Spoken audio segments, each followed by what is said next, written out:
climate change itself is already in the process of definitively rebutting climate alarmists who think human use of fossil fuels is causing ultimately catastrophic global warming. That is because natural climate cycles have already turned from warming to cooling. Global temperatures have already been declining for more than 10 years, and global temperatures will continue to decline for another 2 decades or more. That is one of the most interesting conclusions to come out of the 7th International Climate Change Conference sponsored by the Heartland Institute. The conference featured several natural science. Contrary to the self-interested political science you hear from government-financed global warming alarmists seeking to justify widely expanding regulatory and taxation powers for government bodies or government body wannabes such as the United Nations. See for yourself as the conference speeches are online. What you will see are calm, dispassionate presentations by serious, pedigreed scientists discussing and explaining reams of data. In sharp contrast to these climate realists, the climate alarmists have long admitted that they cannot defend the theory that humans are causing catastrophic global warming in public debate.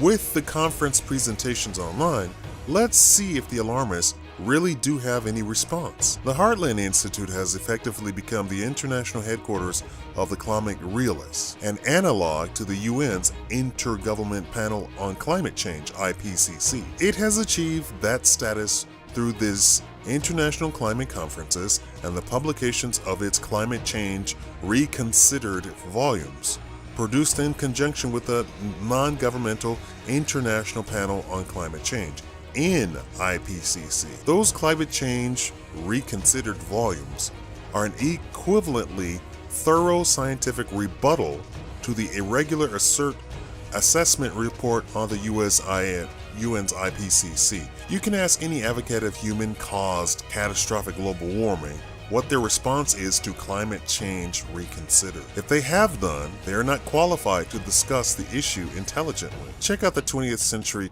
temperature record, and you will find that its up and down pattern does not follow the Industrial Revolution's upward march of atmospheric carbon, CO2. What is supposed to be the central culprit for man-caused global warming and has been much higher in the past? It follows instead the up and down pattern of natural caused climate cycles. For example, temperature dropped steadily from the late 1940s to the late 1970s. The popular press was even talking about a coming ice age.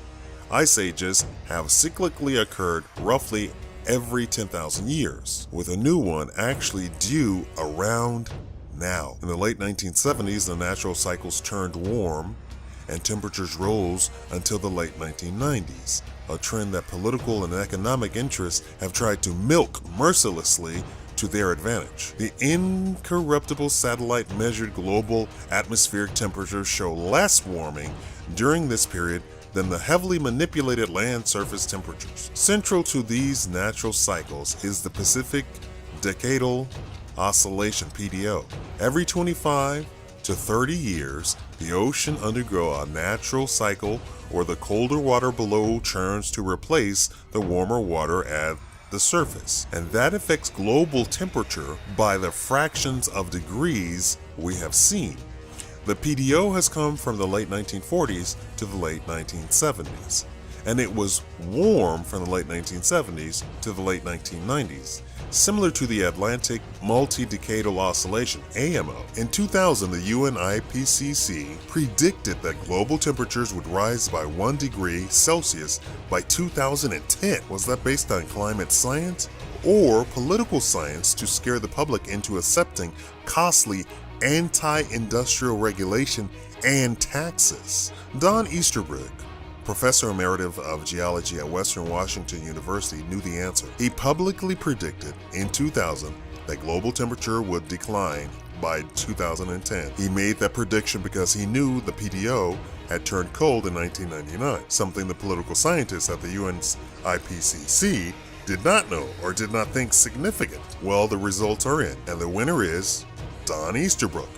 Easterbrook also spoke at the Heartland Conference with a presentation entitled, "Are Forecasts of a 20-Year Cooling Trend Credible?" Watch that online, and you will see how scientists are supposed to talk. Cool, rational, logical, analysis of the data, and full explanation of it. All I ever see from global warming alarmists, by contrast, is political public relations, personal attacks, ad hominem, arguments, and name-calling, combined with admissions that they can't defend their views in public debate. Easterbrook shows that by 2010, the 2000 prediction of the IPCC was wrong by well over a degree, and the gap was widening. That's a big miss for a forecast just 10 years away, when the same folks expect us to take seriously their predictions for 100 years in the future. Howard Hayden, professor of physics emeritus of the University of Connecticut, showed in his presentation at the conference that based on the historical record, a doubling of CO2 could be expected to produce a 2 degrees Celsius temperature increase. Such a doubling would take most of this century, and the temperature impact of increased concentration of CO2 declines logarithmically. You can see Hayden's presentation online as well. Because PDO cycles last 25 to 30 years, Easterbrook expects the cooling trend to continue for another 2 decades or so. Easterbrook, in fact, documented 40 such alteration periods of warming and cooling over the past 500 years, with similar data going back 15,000 years. He further expects the flipping of the ADO to add to the current downward trend. But that is not all.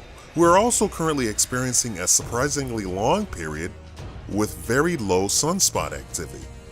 This is associated in the Earth's history with even lower, colder temperatures. The pattern was seen during a period known as the Dalton minimum from 1790 to 1830, which saw temperature reading decline by 2 degrees in a 20-year period, and the noted year without a summer in 1816, which may have had other contributing short-term causes. Even worse was the period known as the Maunder minimum from 1645 to 1715, which saw only about 50 sunspots during one 30-year period within the cycle, compared to a typical 40,000 to 50,000 sunspots during periods in modern times.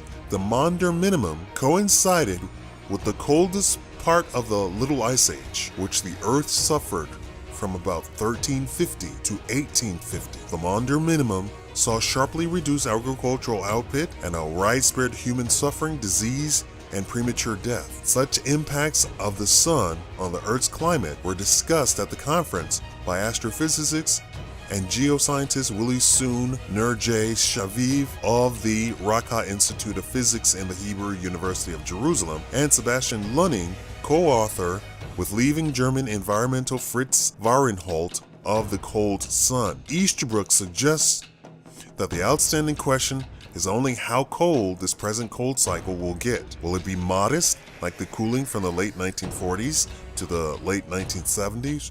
Or will the paucity of sunspots drive us all the way down to the Dalton minimum, or even the Maunder minimum? He says it's impossible to know now, but based on the experience, he will probably know before the UN and its politicized IPCC. Here's the real problem. President Obama, the UN, and the IPCC will not backtrack any of their global warming alarmism.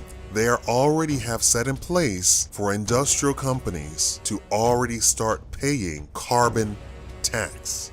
Now, can we get that repealed? That's the real question. Thank you for watching the Shakaama Live Show.